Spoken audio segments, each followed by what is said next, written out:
Selamat pagi. Assalamualaikum warahmatullahi wabarakatuh.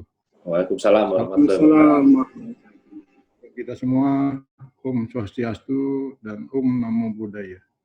Pada kesempatan ini, yang saya hormati Bapak-bapak, Ibu-ibu, petinggi, dekan dari Fakultas Teknik USU dan juga ketua jurusan dan juga para pimpinan Civitas Akademika dari USU dan juga Bapak Ibu hadirin pembicara yang lainnya, dan juga saya lihat di sini ada juga Ibu Rosnani ya, yang sering kontak dengan, kebetulan saya sebagai ketua PII BKTI. Jadi dan juga dalam kesempatan ini saya akan share dari tempat saya ya Pak Ilham ya. Iya, baik Pak, silakan Pak. Ya, baik. Dari materi ini, saya akan lebih banyak menyampaikan. Tadi Bapak-bapak pembicara yang lain sudah sangat jelas dan sangat lengkap sekali ya, dari perspektif pentahelik, kemudian dari pelaku usaha dan juga dari kajian akademisi, sehingga saya sebenarnya tinggal melengkapi aja, tidak usah mempresentasikan semua kelihatannya ya.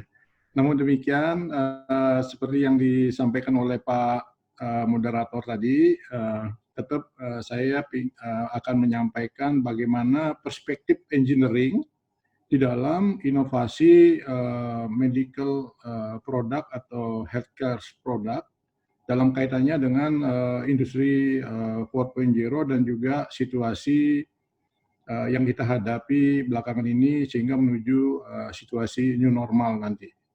Dan saya kira tadi sudah diperkenalkan, saya lebih banyak sebenarnya aktif di dunia industri secara luas dan juga otomotif. Namun demikian kali ini saya akan berbicara juga mengenai medical atau healthcare ya, device atau produk. Dan saya melihat ini sebagai sebuah hal yang memang sedang ditunggu-tunggu oleh rakyat Indonesia, oleh bangsa Indonesia, karena banyak produk-produk ini masih diimpor ya. Jadi sudah disampaikan juga oleh Pak Lobes ya, dan pembicara yang lain, bahwa potensi peluang produk ini sangat besar sekali. Dan dalam pemaparan ini saya bagi dua. Satu mengenai kondisi bisnis dan industri, terkait juga nanti industri 4.0 dan bagaimana inovasi produk dan juga arah ke new normal.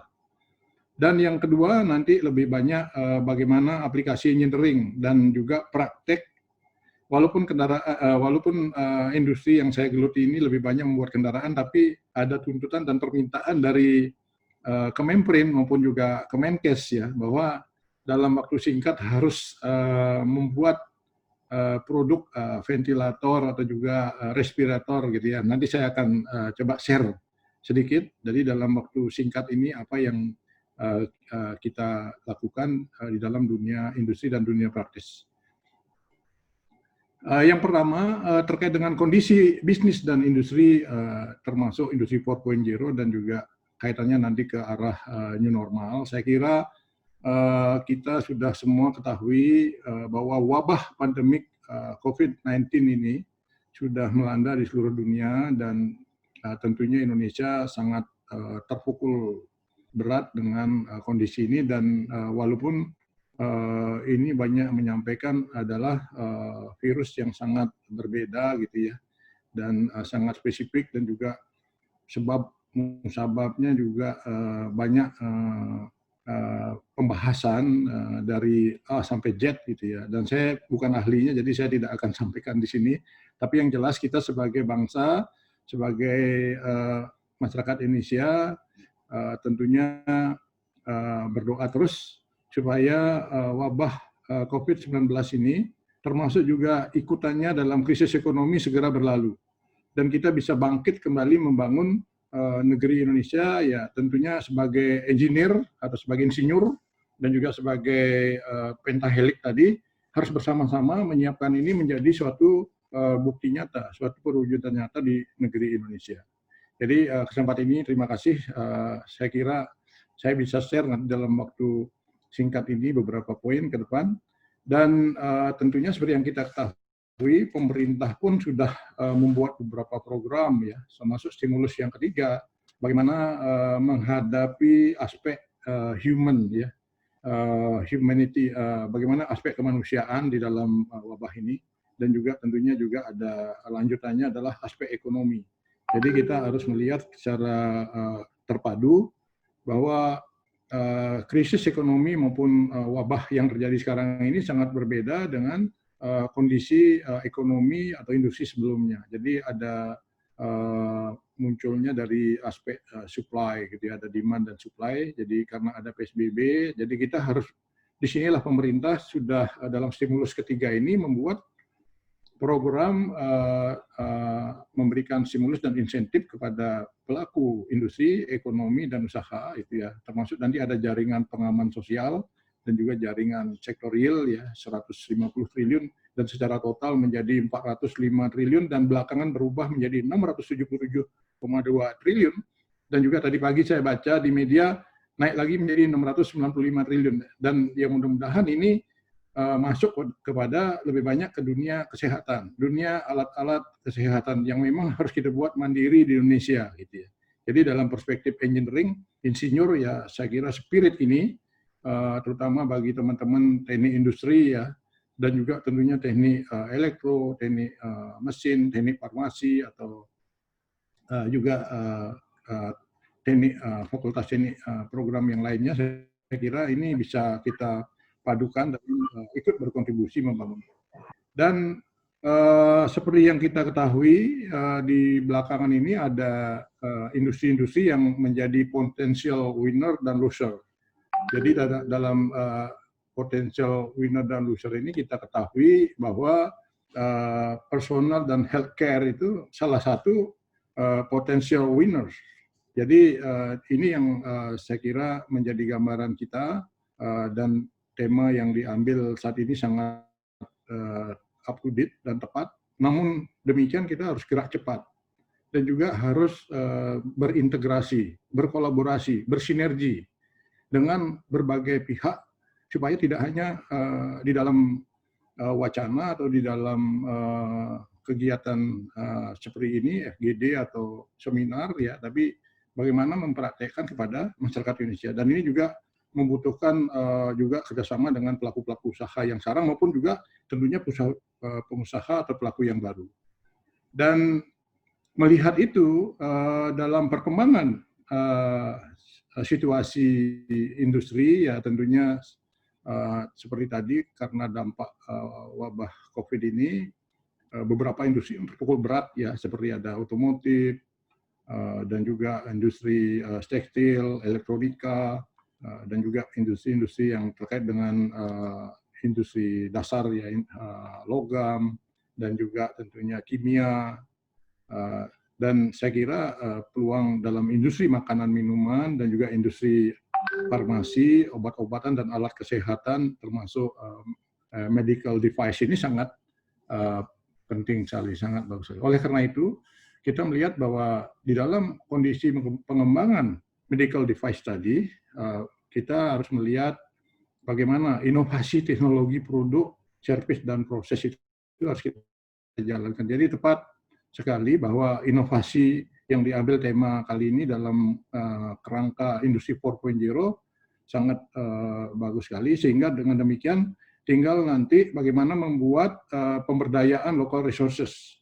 Jadi bagaimana TKDN, bagaimana tingkat kandungan dalam negeri maupun sumber daya alam Indonesia bisa kita olah di negeri kita sendiri oleh putra-putri Indonesia dengan nanti membuat produk-produk yang bisa terderifikasi dengan jelas, termasuk produk dan servisnya. Dan dalam beberapa pembahasan saya dengan teman-teman CEO ya di Jakarta, memang hampir semua produk industri ini harus direview dan kita harus ketahui nanti perubahan customer dan juga apa yang dibutuhkan oleh customer. Jadi bisa saja industri kita yang sekarang ini alat-alat kesehatan yang atau medical device yang kita buat sekarang ini kedepannya perlu adanya inovasi dan diversifikasi tadi, bahwa bisa 100% berubah, bisa partially berubah 50-50, dan bisa juga masih 100% apa adanya sebelum wabah dengan yang akan datang masih digunakan. Dan ini saya kira semua akan menuju ke arah efisiensi dan produktivitas, bagaimana memanage demand dan supply, dan juga termasuk bagaimana menggunakan nanti ke depan e-commerce dan juga online business dan semi offline. Dan di dalam kerangka itu memang beberapa perubahan perilaku pada saat nanti menuju new normal akan kita hadapi, apakah itu perilaku kehidupan kita dari sekarang sudah berubah ya banyak, termasuk perilaku pasar, perubahan pasar, dan juga yang tidak kalah pentingnya adalah perubahan pola industri. Jadi antara demand dan supply tadi harus kita manage dengan efisien, dengan produktif.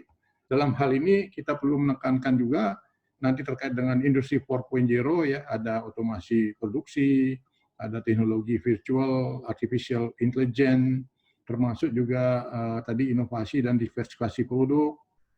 Jadi bagi para pengusaha tidak lagi menaruh telur di satu keranjang, ya. Dan ini sudah dicontohkan oleh Jepang ya. Saya kebetulan 30 tahun di perusahaan global multinasional Jepang, dan itu menaruh telurnya di hampir 26 negara atau di 140 negara sebagai distributor, 26 negara sebagai manufaktur, dan juga bagaimana memanfaatkan penggunaan local resources lebih banyak lagi. Jadi saya kira ini yang menjadi nanti pola-pola inilah kita sebagai engineer atau sebagai owner atau sebagai investor gitu ya, menggerakkan perubahan-perubahan ke depan ini supaya menuju kepada kemandirian industri Indonesia. Dan sebagai rumusan matematika ya Bang, barangkali ini sebagai hal yang penting juga karena di sini disebut-sebut industri 4.0. Jadi kalau industri 4.0 ditambah pandemic COVID-19 itu akan menjadi tanda kutip new normal ya. Artinya ke depan setelah wabah COVID-19 ini berakhir ya tentunya kita akan masuk pada new normal tadi dengan protokol kesehatan, dengan kondisi kehidupan masyarakat yang berbeda. Oleh karena itu beberapa tren ya ini sudah disampaikan juga di dalam World Economic Forum di tahun 2018 yang lalu, bahwa ada tren ke depan termasuk di sini teknologi design and programming, dan juga perlu ada system analysis and evaluation. Jadi ada perlu pendekatan integratif, interdisiplin, kemudian inklusif dan inovatif, termasuk perlu adanya learning agility people, dalam hal ini ya berpikir dengan kritis, juga self awareness, dan bagaimana bisa mendeliver result tadi. Dan yang terkait dengan industri 4.0 ada juga perkembangan progresif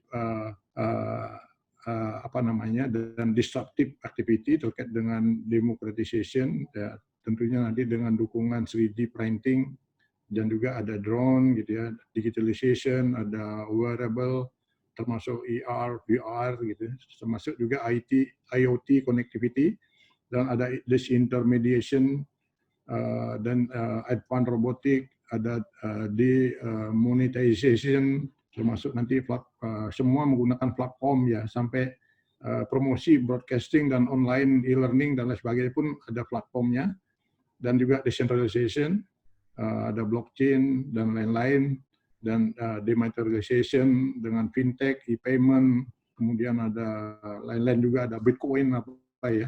Dan ini saya kira yang menjadi bagaimana kita mengintegrasikan kegiatan inovasi produk di dalam industri sampai kemudian terintegrasi dengan industri 4.0 sehingga juga kita bisa masuk kepada new normal.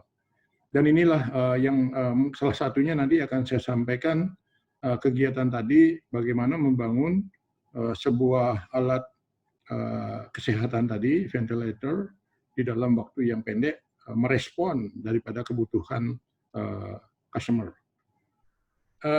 Dan di bagian kedua ini kita melihat juga bagaimana desain dari produk medical atau medical device tadi dalam perspektif engineering ya, bagaimana juga terkait dengan industri 4.0. Jadi ada beberapa desain produk alat medis yang sedang berkembang ya belakangan ini kita lihat seperti ventilator, clean room ya. Kemudian ada juga perlengkapan-perlengkapan yang lain yang saya kira kita sudah banyak berhadapan lah, kita juga ikut mencari-cari dan juga mengumpulkan sampai akhirnya menyumbangkan ke beberapa rumah sakit ya. Dan sebetulnya dalam komunitas teknik industri Nusantara dan juga PII gitu ya, PKTI, kita banyak juga melakukan koordinasi ini dengan para supplier, maker, termasuk juga kita harapkan membeli barang-barang itu made in Indonesia, jadi bukan diimpor dari China. Dan ya tentunya industri peralatan medis saat ini tengah mengalami kenaikan permintaan baik di pasar nasional dan internasional. Malah ada yang beberapa pihak dari Amerika gitu ya, itu ingin mengimpor sarung tangan dan lain sebagainya ya dalam jumlah ratusan juta, miliar gitu. Nah, ini yang tentunya kita lihat pasar dalam negeri dan internasional sangat berkembang pesat.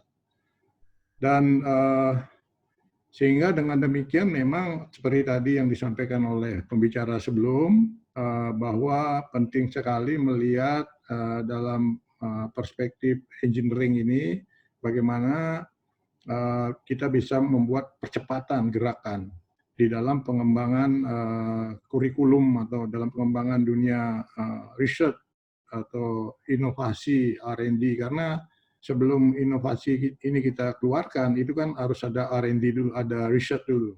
Jadi bagaimana nanti dengan research, kemudian inovasinya muncul di sana, apalagi kita bisa ke depan, seperti yang saya sampaikan dalam forum PII dengan forum Dekan Teknik Indonesia yang lalu dengan Pak Menko Ekonomi, perlu adanya IPR, Intellectual Property Right, atau lisensi-lisensi yang sudah habis atau kedaluarsa di luar negeri, kita bisa beli, kita bisa ambil, ataupun yang sedang ada, kita bisa kerjasamakan, kita buat di Indonesia, ataupun oleh kemampuan anak negeri sendiri, bisa kita buat dari perguruan tinggi, sehingga pekerjaan tadi yang disampaikan oleh Pak Lobes, di UNS, ITB, UI, UGM, ITS, ya, UN, Undip, USU, dan seterusnya, ya, dan juga saya coba diskusi dengan Profesor Sukaria juga ya waktu yang lalu, ini bisa kita buat di Indonesia, ya tentunya bisa kita juga lihat bagaimana nanti terkait dengan industri 4.0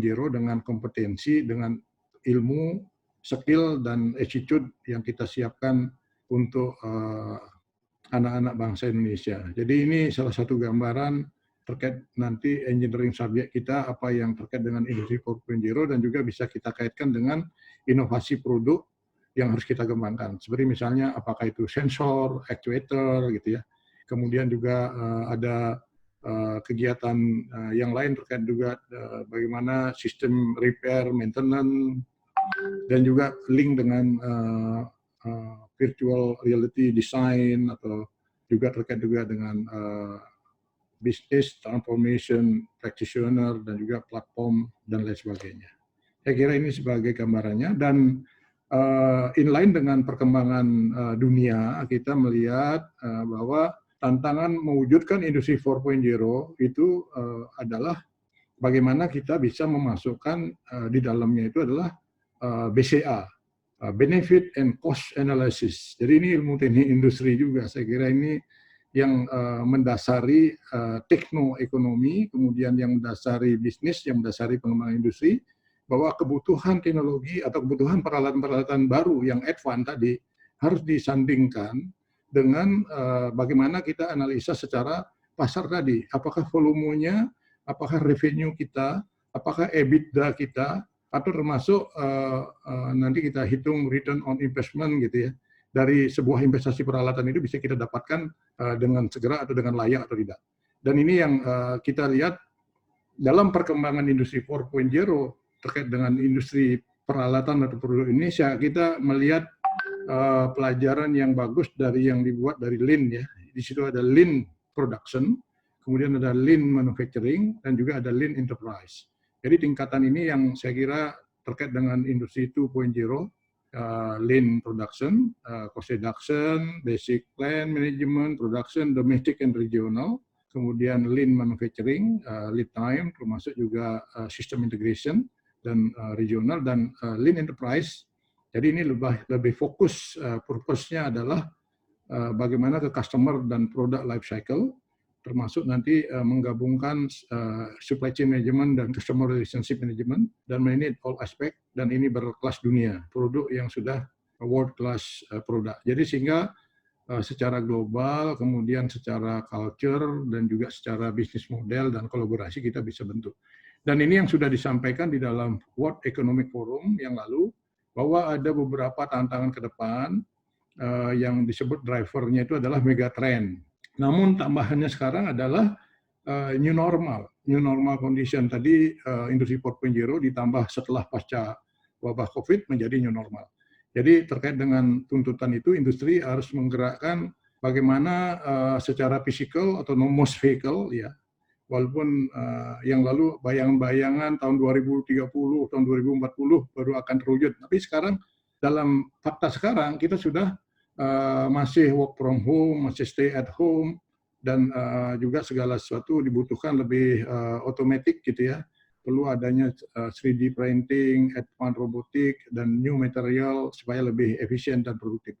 Termasuk juga tentunya secara digital platform ini juga berubah, Internet of Things, ada RFID, blockchain, Bitcoin, digital platform, dan artificial intelligence, big data, termasuk sensor dan lainnya. Termasuk mungkin nanti perlu kita juga berkembang kepada tidak cukup dengan 4G. Tadi kita banyak punya keluhan dengan Zoom meeting ini online, sering terganggu, tapi nanti dengan adanya kecepatan lebih tinggi dan juga bandwidth lebih besar ya, sehingga kita bisa mengadakan kegiatan ini lebih cepat. Termasuk tadi ada biological, synthetic biology, dan termasuk medical dan healthcare. Ini saya kira menjadi sebuah tantangan kita. Sehingga dalam praktek itu kita melihat perlu adanya integrasi dalam pengembangan produk-produk medical ini. Jadi kita tadi saya sudah dengar ada pentahelix gitu ya, dari government, kemudian ada dari akademisi, ada dari bisnis, ada dari komunitas, dan juga ada media. Dan ini termasuk perkembangan bagaimana perizinan dan fasilitasi ini harus kita sambungkan dengan government tadi. BKPM, Kemenkes, Kemenq, Kememprin, termasuk BSN, Badan Standarisasi Nasional. Dan kita juga harus mempunyai kemampuan engineering, perusahaan-perusahaan atau tim kita di dalam mengintegrasikan proyek, termasuk hardware development, prototyping, manufacturing, dan juga perlu ada software development, karena sudah di sini sudah tidak hanya hardware saja, tapi harus ada software, ada programming, dan juga ada konsep di dalam IT juga ya. Sehingga dengan demikian juga kita membutuhkan juga nanti secara fisik perlu ada perusahaan atau usaha yang bisa masuk kepada mass production, sehingga perlu ada izin produksi, izin edar, izin penjualan, termasuk izin usaha, manufaktur dan assembling dan lain sebagainya. Dan yang tidak kalah penting ya kita perlu mengintegrasikan technical advisor, termasuk user requirement dan piloting.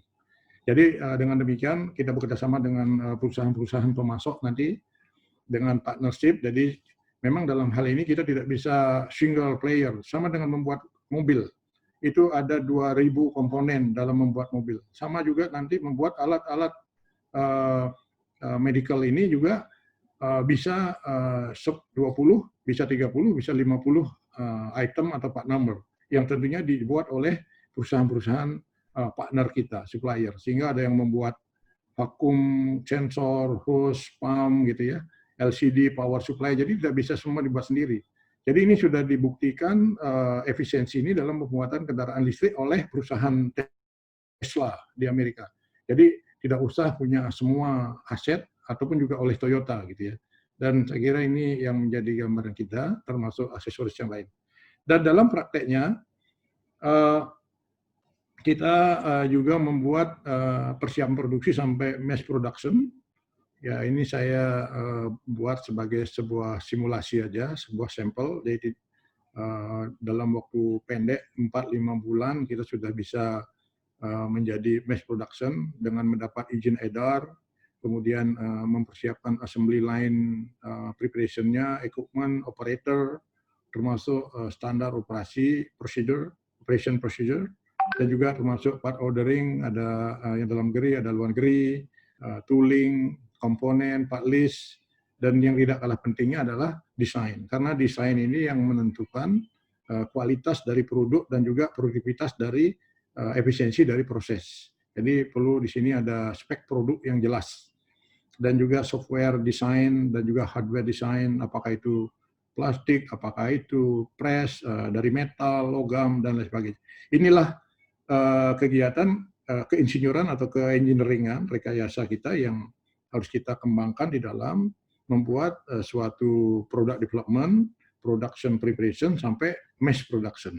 Sehingga pada akhirnya apa yang semua ini berfokus terpusat kepada kemampuan anak dalam negeri Indonesia, dan syukur-syukur ini nanti bisa dibuat berbasis di USU ya, karena USU saya lihat paling sering membuat seminar seperti ini. Tahun lalu saya juga jadi pembicara langsung ke Medan, tapi kali ini melalui online ya, nanti dengan Bu Rosnani, Bu Meli dan juga dengan Bu Dekan, dan juga saya kira dengan partner-partner kita yang ada di Sumatera Utara. Dan terakhir, pada akhirnya ya kita harus kembali lagi tadi industri 4.0 ditambah pasca COVID-19, itu ada new normal. Ini sudah masuk pada industri 4.0, bagaimana kita membuat smart plant dengan teknologi yang lebih tinggi ya. Ya tentunya juga harus dihitung modalnya, pasarnya gitu ya, sehingga nanti benefit and cost analysisnya bisa kita dapatkan kembali, ROI-nya secepat-cepatnya. Dan ini sebagai gambaran. Saya kira demikian paparan saya pagi ini. Semoga bisa menambah perspektif yang baru, yang lain untuk kita. Nanti kita bisa bahas bersama untuk mewujudkan untuk anak negeri Indonesia. Terima kasih. Billahi taufiq wal hidayah. Assalamualaikum warahmatullahi wabarakatuh.